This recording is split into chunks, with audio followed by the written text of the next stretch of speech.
ओम नमः शिवाय। नमस्ते दोस्तों, बहुत बहुत स्वागत है आपका मेरे चैनल इजी लाइफ भी शिखा में। दोस्तों, मैं इस वीडियो में आपके साथ शेयर करने जा रही हूँ पशुपति व्रत के उद्यापन की विधि और पूजन सामग्री।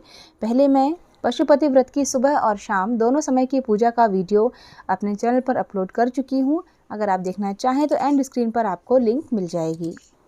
छोटी छोटी गलतियां हम अपनी पूजा में करते हैं जिनसे हमको पूजा का पूर्ण फल नहीं मिलता और फिर हमारी मनोकामना भी पूर्ण होने में समय लग जाता है। मैं आपसे ये कह सकती हूँ कि पशुपति व्रत मैंने जिस मनोकामना को पूर्ण करने के लिए किए थे वो पूरी हो चुकी है। तो बस चलिए मैं आपको बताती हूँ कि आप छोटी छोटी कौन सी गलतियाँ ना करें जिससे आपका उद्यापन निर्विघ्न संपन्न हो और आपकी मनोकामना भी पूर्ण हो।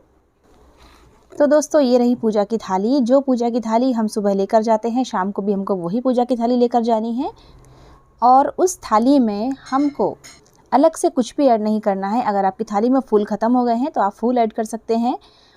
शमी पत्र, बेलपत्र, अगरबत्ती, ये सब आप इसमें रख सकते हैं। इसके अलावा 6 दिए हम हर व्रत में, पशुपति व्रत में शाम के समय लेकर जाते हैं, तो वो दिए मैंने इसमें रख लिए हैं।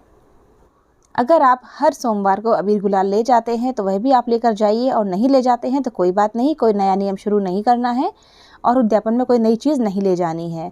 मैं खीर ले जाती थी हर सोमवार को, तो मैंने खीर बना ली है। खीर को डिस्ट्रीब्यूट करने के लिए 3 भागों में दोने रख लिए हैं। और उद्यापन में क्या नई चीज़ करनी है वो मैं आपको बताती हूँ। तो उद्यापन में कोई भी हमको चीज़ चढ़ानी है जो 108 की संख्या में होनी चाहिए। मैं यहाँ खड़े मूंग लेकर जा रही हूँ। आप चाहें तो सफ़ेद फूल चढ़ा सकते हैं या फिर बेलपत्र चढ़ा सकते हैं, शमी पत्र चढ़ा सकते हैं, 108 चावल चढ़ा सकते हैं। उद्यापन में नारियल जरूर मंदिर लेकर जाते हैं, तो नारियल के ऊपर रखें कुछ दक्षिणा और उसको कलावे से बांध दें। नारियल को बिना दक्षिणा के कभी भी नहीं रखना चाहिए। और मैंने निकाला है सीधा। तो इस तरह से मैंने छोटी छोटी सी पॉलीथीन जो आती हैं, जिपलॉक पॉलीथीन, ये मेरे पास थी, तो इनमें अच्छे से पैक कर दिया है, तो गिरने वगैरह का चांस नहीं रहता है। तो सीधा निकाल दें आप जो भी निकालना चाहें, और 11 रुपये, 21 रुपये आप जो भी रखना चाहें सीधे में भी डाल दें। सीधा भी बिना दक्षिणा के नहीं दिया जाता है, और नारियल के ऊपर दक्षिणा आपको रखना ही है विशेष रूप से। तो पूजा की थाली जो हम हर सोमवार को लेकर जाते थे, जो हम उद्यापन वाले दिन सुबह लेकर गए हैं, उसके अलावा हमको सिर्फ 3 चीज़ें थाली में ऐड करनी है। वो हैं 108 की संख्या में जो हमको चढ़ाना है वो चीज़ें, नारियल और सीधा। और कुछ भी हमको थाली में ऐड करने की ज़रूरत नहीं है। पूरे सोमवार में पंचामृत का अभिषेक भी मैं खाली सुबह ही करती थी, तो शाम को मैं पंचामृत लेकर नहीं जा रही हूँ, सिर्फ जल से ही अभिषेक करूंगी। कई मंदिरों में शाम के समय जल से अभिषेक करने की अनुमति नहीं होती है, तो अगर आपको अनुमति है तो आप लेकर जाएं और जल चढ़ाएं। अगर नहीं है तो सिर्फ जल के छींटे डालकर भी पूजा शुरू कर सकते हैं। तो शिव जी को मैंने जल चढ़ा दिया है।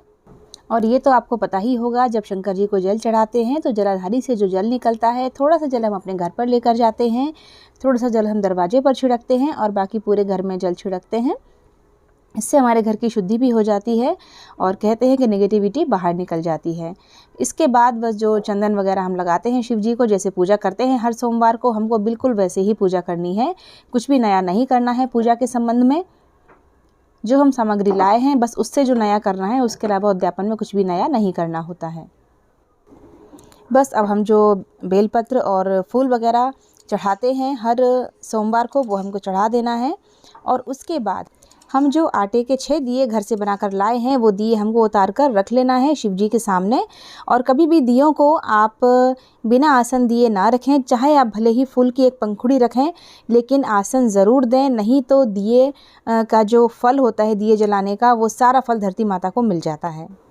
आप चाहें तो 2-2, 4-4 चावल के दाने भी दिए के नीचे रख सकते हैं।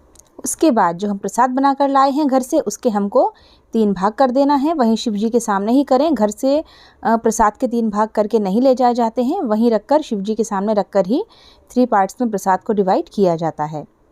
यहाँ पर और भी लोगों के उद्यापन चल रहे हैं, क्योंकि ये उद्यापन मैंने नवरात्रि से जस्ट पहले किया था, तो कई लोगों के उद्यापन मेरे साथ हुए।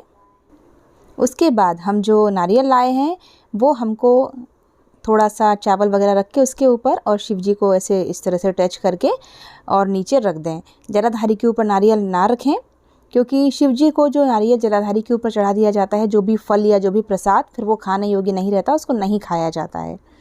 तो नारियल इस तरह से टच करके उनके पास रख दें।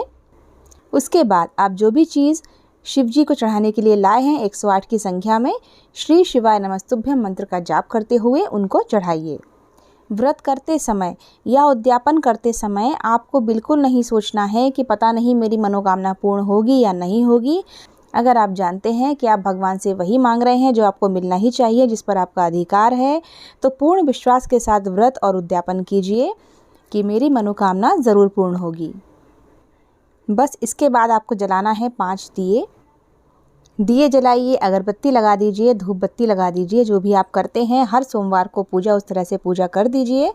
उसके बाद जो आप सीधा लाए हैं तो सीधे की भी पूजा कर दीजिए। थोड़े से हल्दी कुमकुम अक्षत वगैरह चढ़ा दीजिए और शिव जी को टच करके वहीं रख लीजिए। अगर मंदिर में कोई ब्राह्मण है तो सीधा आप उसी समय उनको दे सकते हैं और नारियल वहीं छोड़ दीजिए।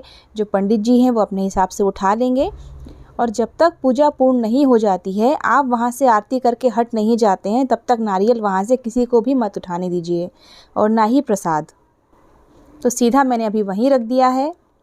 शंकर जी की पूजा पूर्ण करने के बाद ही मैं नंदी की पूजा करती हूँ। हर बार मैंने ऐसा ही किया है, तो मैंने वही भी कर दिया है और मुझे कोई शंका इसमें नहीं है, क्योंकि भगवान ने मेरी सुन ली। जो मैं चाहती थी वो हो गया, मेरी मनोकामना पूर्ण हो गई है। इसलिए मुझे नहीं लगता है कि मैंने कोई भी गलती करी है पूजा में, या मैं ऐसा कुछ नहीं जानती हूँ जो मुझे पूजा में करना था और मैंने नहीं किया। तो उसके बाद आपको छठवां दिया घर पर जलाना है, ये तो आपको मालूम ही है। एक्स्ट्रा दिया नहीं जलाना है। कई लोग एक्स्ट्रा दिया जलाकर आरती कर देते हैं। मैं क्या करती थी, हर बार मैं कपूर जलाकर कपूर से आरती कर देती थी। 5 दिए के अलावा छठवां दिया मैंने मंदिर में नहीं जलाया है। अगर मंदिर में कोई दिया बुझ गया है तो वह दिया भी आपको नहीं जलाना है। पशुपति व्रत में आपको सिर्फ 5 दिए ही मंदिर में जलाना है। अगर किसी और का जलाया हुआ दिया बुझ गया है तो वो आप खुद ना जलाएं, किसी और से जलवा दें।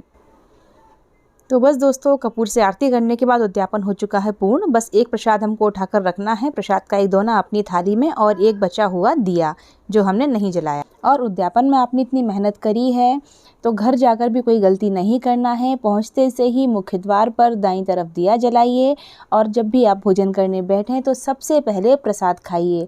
अगर आप इन दोनों चीज़ों में से भी कुछ भूल गए तो भी आपका उद्यापन खंडित हो सकता है, इसलिए ध्यान से पूर्ण विधि करिए। तो बस दोस्तों, छोटी छोटी बातें ध्यान रखते हुए सोमवार के व्रत कीजिए। ये बहुत ही चमत्कारी व्रत हैं।